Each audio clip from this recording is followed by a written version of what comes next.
वैसे तो हर सभा या कार्यक्रम की शुरुआत सीएम शिवराज कन्या पूजन से ही करते हैं और जब नवदुर्गा का पर्व चल रहा हो तो नवमी के दिन सीएम हाउस में कन्या पूजन का आयोजन करने जा रहे हैं। सीएम शिवराज ने कहा कि महानवमी के दिन सीएम हाउस में बड़ा कन्या पूजन होगा, जिसमें भोपाल शहर की 6 विधानसभा सीटों के प्रत्याशी मौजूद रहेंगे और हर विधानसभा से 50 से 60 कन्याओं को इस आयोजन में शामिल किया जाएगा। करीब 400 कन्याओं का भोजन होगा और सीएम शिवराज परिवार बेटियों के पैर पखारेंगे। ये बात उन्होंने सांची में बीजेपी प्रत्याशी डॉक्टर प्रभुराम चौधरी के पक्ष में सभा के दौरान कही। उन्होंने कहा कि महाअष्टमी के दिन इतनी बड़ी संख्या में महिलाएं और बेटियां उन्हें सुनने पहुंची हैं। ये लाडली बहनों और भांजियों का विश्वास और इस विश्वास को कभी भी टूटने नहीं देंगे।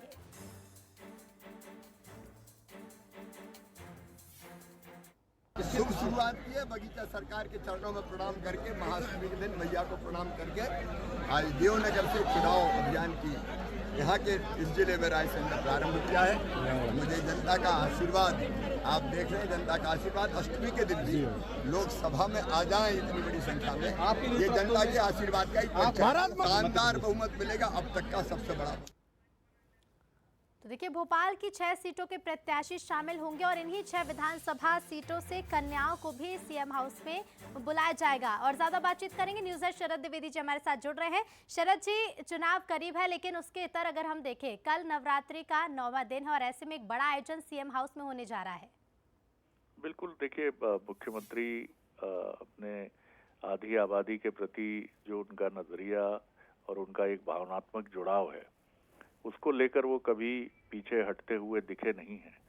और यही वजह है कि जब भी उनके कमिटमेंट की बात होती है तो वो 100% कमिटमेंट दिखाने की पूरी एक भावना के साथ सामने आते हैं।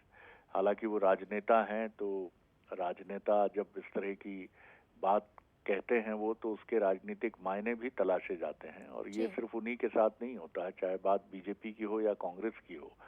लेकिन ये उनका, और इसके पहले हमने देखा कि जो उनकी कुछ सभाएं हुई, उन सभाओं में महिलाओं की भीड़ को देखकर, खासतौर से सांची विधानसभा के देवनगर में जब महिलाओं की भारी भीड़ की बात सामने आई और ये बात उन्होंने भी देखी, तो मुख्यमंत्री भावुक भी नजर आए वहां और ये कहते भी नजर आए कि मैं पूरी जो दायित्व मुझ पर आपकी अपेक्षाएं मेरे साथ हैं आधी आबादी की, मैं उसको पूरा फुलफिल करने की कोशिश करूंगा।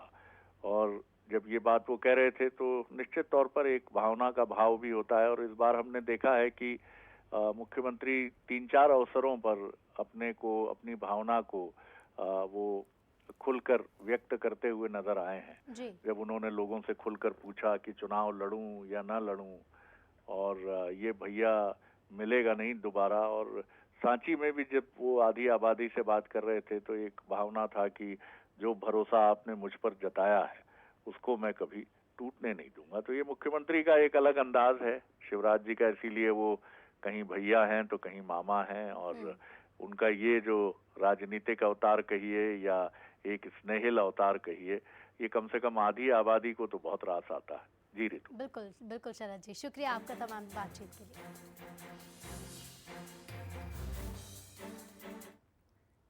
बाइक पर बिना